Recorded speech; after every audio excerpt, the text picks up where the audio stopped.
I'm wanting to share this story because I think it's relevant to help everybody else see their story of why people have done the things to you. Um, because, as it turns out, there's been a lot of programming to um, be against each other. And all we have to do is start to get to know how we perceive things. Now, I have a loving, peaceful, you know, I'd rather send love to my father. I understand where he's coming from, but you can't change an old dog. You can't teach an old dog new tricks. So I know as soon as he says those words all the time, that means in no way in hell am I about to change anything. You know, it doesn't matter whether it makes any sense or not. You can't teach me anything because I'm too old. That has been his life rule, so that he will never ever change and give a totally different experience towards somebody he says that he loves.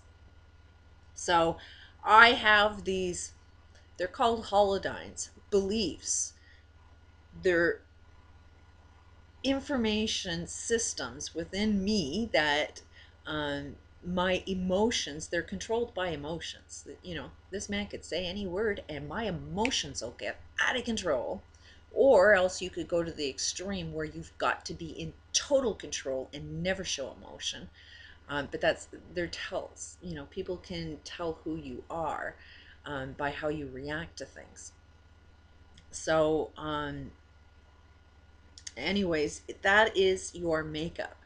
I would love to be able to talk about this stuff without ever crying, but there's some rule within me that draws up a tear, mostly because I know that all problems are solvable if everybody wanted to solve a problem. But everybody's so busy saying it is your fault, which is what I'm doing too. But that's what we're all doing, you know. So it's like, which one of us billion people on the planet want to hold up that white flag and say, hey, I'm willing to listen? And really listen to each other's perceptions. But it doesn't matter who's right or wrong. We're all friggin' wrong. In one level or another, we're all wrong. So there's not a level of wrongness. It's all wrong. All the victims and the criminals are all as equally wrong. So all we got to do is want to do it right. So if it could happen within our family units, it would unfold within our communities. Because in order to do that, you have to set, okay, what's the guide to know what is right? And what is right is moving forward. And you know, first you do need to acknowledge what has gone on. Failure to make an acknowledgement of, like, for example, my father would have to acknowledge that his behavior towards me had a little bit of responsibility for me turning out for who I am.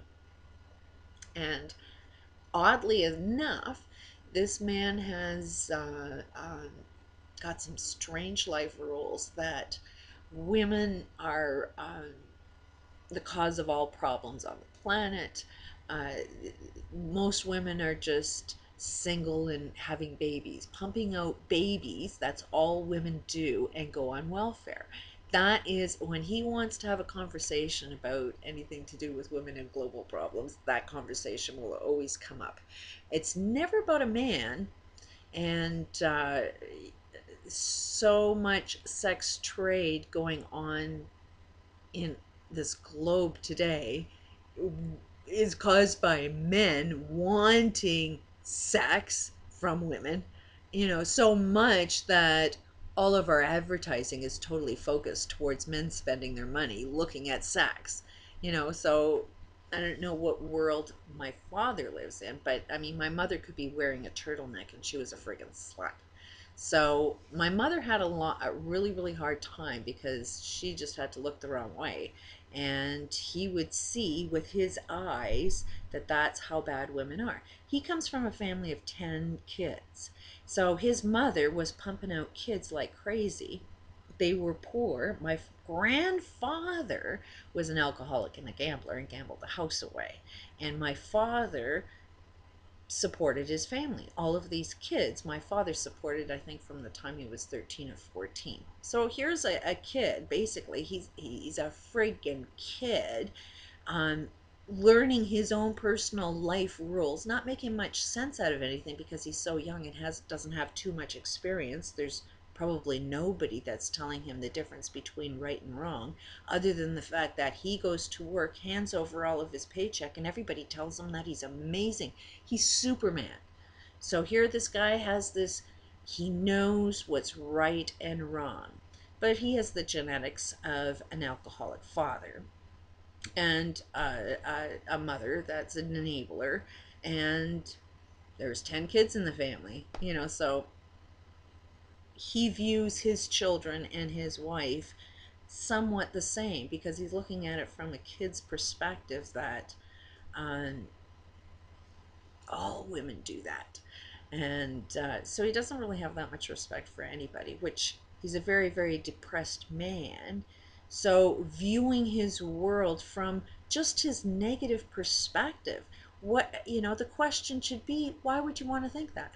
Why would you want to think of that rule? Is it working for you? Will it be life or death? Or are you creating it?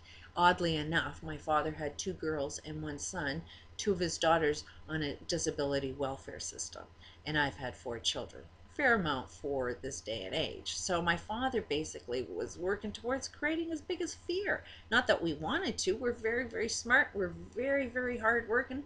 But this man criticized the hell out of both me and my sister all the time, to the point where you can't stand up at the end, and you're working so hard. You have to work double hard to be better than men, just so that you could stand out as, hey, I am working hard. So women have to, in my generation, women entering the workforce has been a challenge. Women's lib, I mean, women had to go out in the workforce in the first place because in not so long ago, women weren't even allowed to buy land.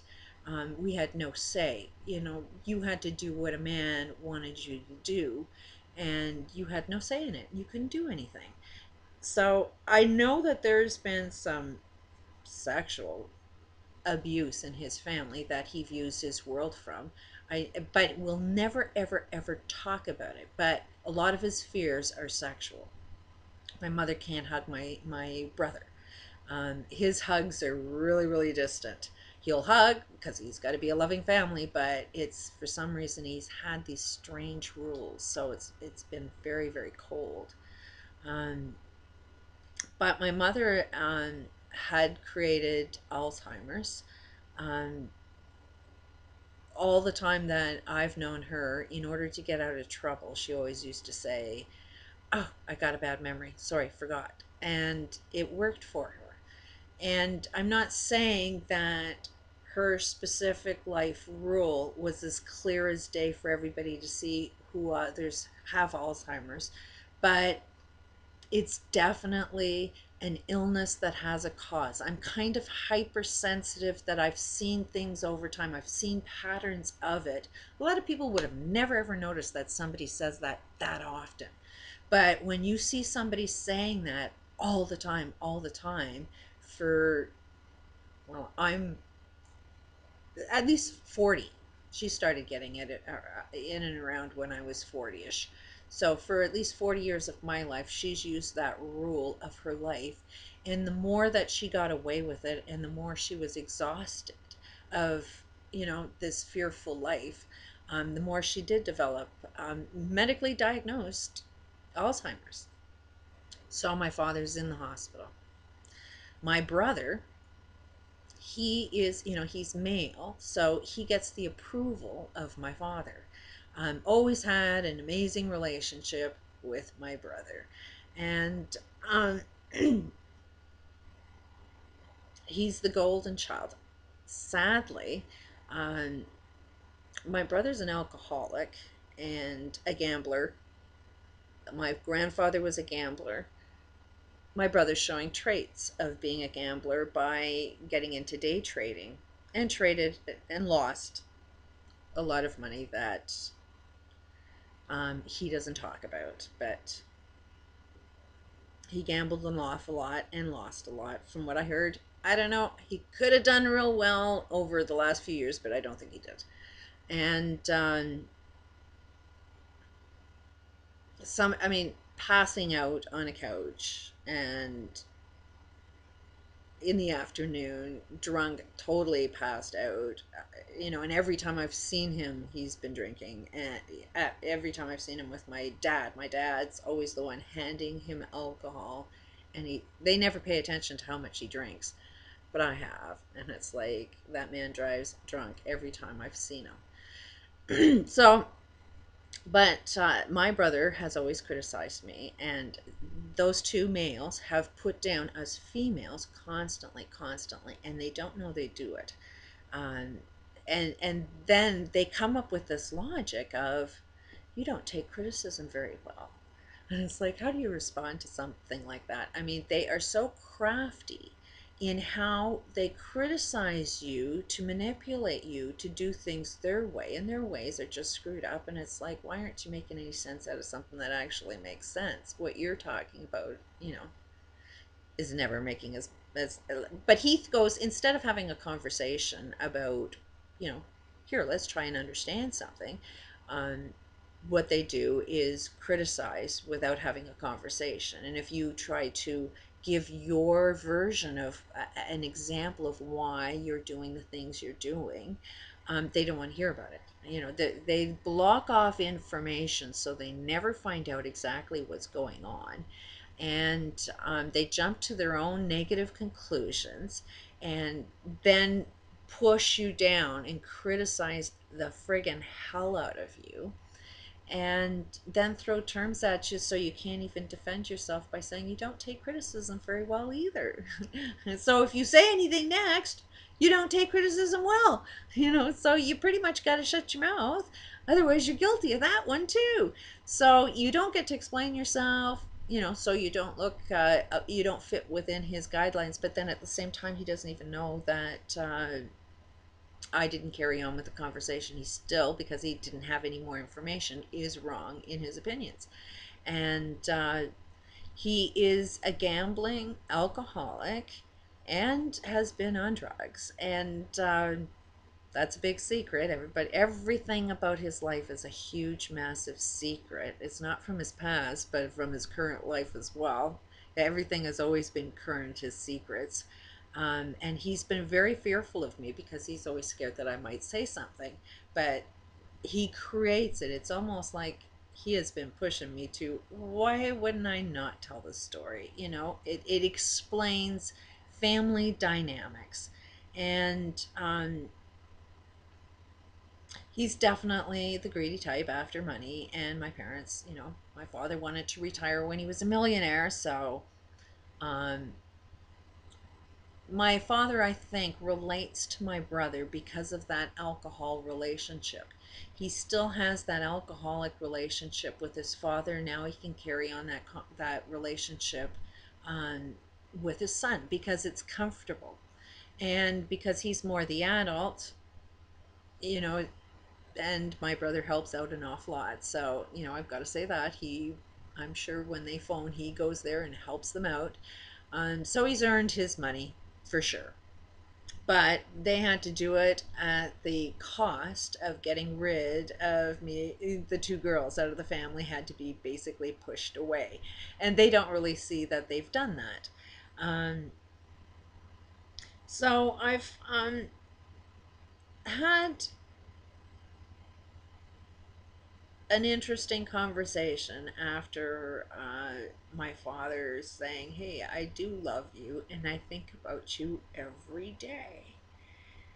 So I'm thinking, okay, the man really does love me. I know he does love me, but his idea of love is, telling me how wrong I am all the time, all the time, all the time. I'm going to continue.